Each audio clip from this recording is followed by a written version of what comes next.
I'm Sally, and I'm here with another edition of Battle Bits. Today, we are reading the first chapter of The Detective's Assistant by Kate Hannigan. And chapter 1 is called, In Which I Find Myself on the Doorstep of a Pickled Onion. You're expecting me to do what? Snapped a peevish voice from the other side of the heavy wooden door. It opened just a few inches to allow a single blue eye to survey me up and down. Take in this gangly urchin you claim is one of my kin? One look tells me the child hasn't made the acquaintance of a bar of lye in a good many years, not to mention been in the same 2-mile vicinity of a comb. I quickly ran my hands over my head to smooth down my hair from the center, lest she start commenting on the size of my ears. Why, yes, Mrs. Warren, said the Right Reverend, sliding his pointy black boot forward, just a hint to keep her door from slamming shut on his petition. You are the waif's last relation in the world. Without you, the child is destined to a most piteous life in the orphan asylum. Surely someone will come and take the girl, the Right Reverend declared, giving his throat a good clearing. Could she not tell that for herself? I studied her eye through the crack in the door just to see if the woman was wearing spectacles. Surely her vision was failing, because I was obviously not some stinky schoolboy standing here before her. My clothes might have looked a bit on the masculine side, what with having to take my brother's best traveling coat for the long journey to Chicago. And the brown trousers might not be something you see every day on a fancy city girl. But what chores could a body get done on a farm while wearing a dress, I'd like to know. My aunt stared back at me through the inch or so of open door, inspecting me like I was a sack of mealy flour. Then she added, without the least bit of conviction, she'll make someone a lovely daughter someday. I decided to win her over with my charm, so I smiled up at her with a powerful grin that showed all my teeth. I squeezed one cheek with my finger and forced a dimple. She was the last living relative I had in this world, and I was not going to let her turn me away. My aunt recoiled like I'd just presented her with a toad, pinching her lips so tight they made a straight line across the lower part of her face, or what I could see of her face. I gave it another try. I licked both my hands and ran them through my shortish hair, slicking down any clumps that were sticking up. Then I batted my long eyelashes at her like a graceful doe. I was going for irresistible, but I might have fallen short. What's the matter with her eyes? The Right Reverend draped his arm around my shoulder, pretending to appear fatherly, but his skinny fingers pinched my shoulder something awful. I got the hint and quickly stopped my eye batting. I returned to hair slicking. He let out a sigh that was about as deep and long as the whistle on our locomotive. I could tell that the Right Reverend wasn't about to head back to the middle of New York State with me in tow. After our long ride down from Chemung County, him and me had spent enough quality time together to last a lifetime. Besides, that man could smell a sucker from 50 paces away, and he wasn't going to give up easily. He had followed the trail to my aunt's door like a coonhound on a hunt. Between you and me and the gaslights, Mrs. Warren, he said, dabbing at the faint layer of nervous sweat that had formed above his lip, the older mites at the orphanage do not have the same appeal as the babies. I don't share this dreadful perspective, mind you, but as a girl of 10 summers, dear Cornelia here doesn't stand a chance of ever getting adopted. 11, I announced, though nobody had seen fit to ask me, or thereabouts. And then, acting like I'd just spontaneously caught fire, the Right Reverend snatched his hand off my shoulder, pressed some papers in my aunt's direction, and took off down the boarding house stairs. She called for him to stop, but he did not. I stared down the hallway after him, wondering if I should feel a pang of worry. But I couldn't muster even a faint hiccup of remorse to see the backside of that man. My aunt's entire head was outside the door now, but her body still blocked me from coming into her room. Her face was average-looking, though it could have been pretty if it weren't lined with so much crankiness. I had always envied cornflower blue eyes like hers, and the lashes framing them were long and brown like feathers on the whippoorwill. So pinched and prim like she was, I could tell she was on a fast road to becoming a dowdy old matron.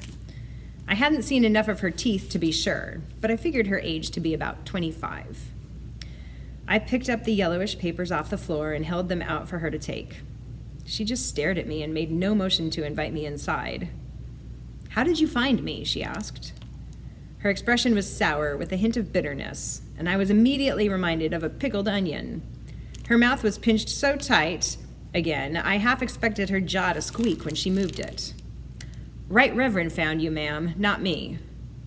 I haven't spoke to anyone in your family since the accident, I said, helping to fill the gap. And Warrens are your family too, by the way. She scoffed and gave me a hard look. I could tell she was sizing me up, so I gave her a hard look right back. Accident, she laughed, though the sound that came out of her was anything but joyful. Is that what they're calling it? There's no they calling it anything, I corrected, a little peevishness coloring the edges of my voice now, too. There's just me. Ain't no Warrens left in Chemung County except me. I'm the very last one.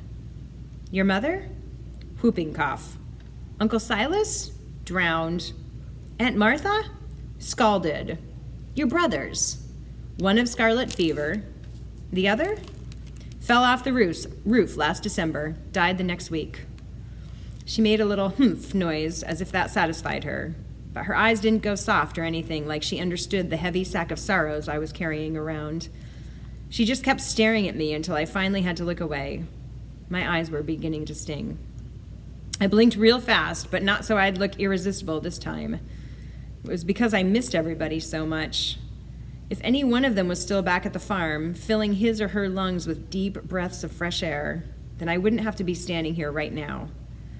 But with each passing, my world got smaller and smaller until they were all gone.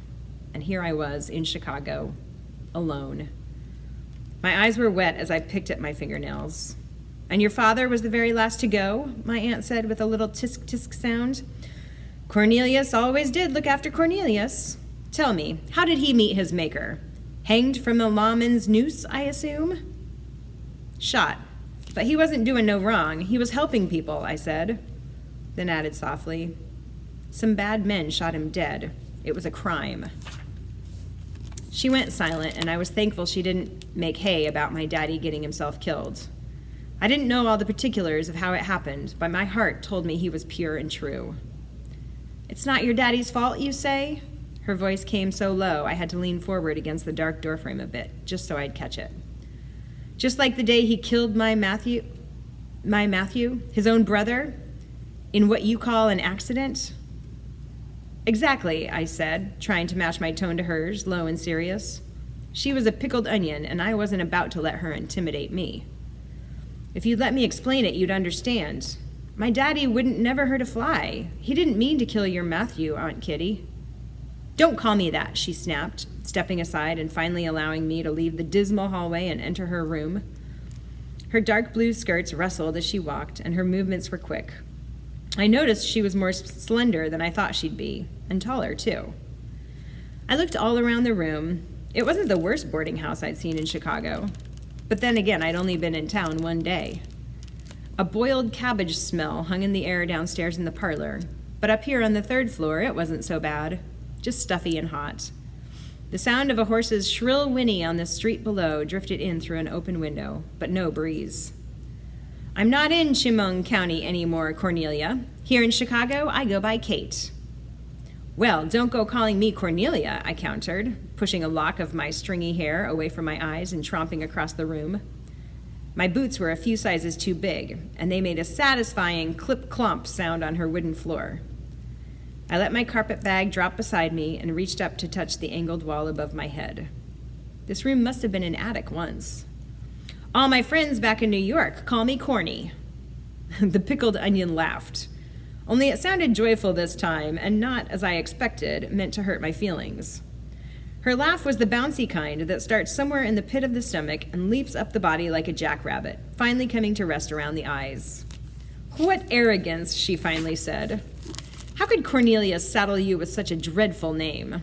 Especially when you're already marked with his looks. You are the spitting image of that man. But Cornelia? Sounds like a fungus that plagues a vegetable garden. I opened my mouth to protest, but I had not one word at my disposal. For a girl who'd spent her whole life perfecting the art of arguing, with my brothers, my mother, my mule, and until just a few months ago with my daddy, suddenly I was caught short. And the reason why was simple. It was because every single solitary day that I'd been walking this good green earth, I'd been complaining about the name Cornelia. And Corny, she continued? That's no better. Are you sure those were friends who called you that? I scrunched up my eyes and gave my aunt a look. She was starting to put me in a mood. I couldn't tell if she was poking fun at me or flat out handing me an insult. Either way, I'd just about had enough of her. I shall call you Nell, she said, stepping over a straight-back chair and perching there. She folded her hands neatly in her lap as if she were Queen Victoria herself on the throne. It sounds much less ridiculous than either of the other options. My own hands, which seconds ago were balled up and ready to start swinging, dropped to my sides like a couple of overripe apples from a tree. And my jaw did the same thing, hanging open wide enough to catch a dragonfly. Because Nell Warren was just about the prettiest name I'd ever heard. And suddenly, it was all mine. And that is chapter 1 of The Detective's Assistant. Thank you for joining me, and I'll see you next time.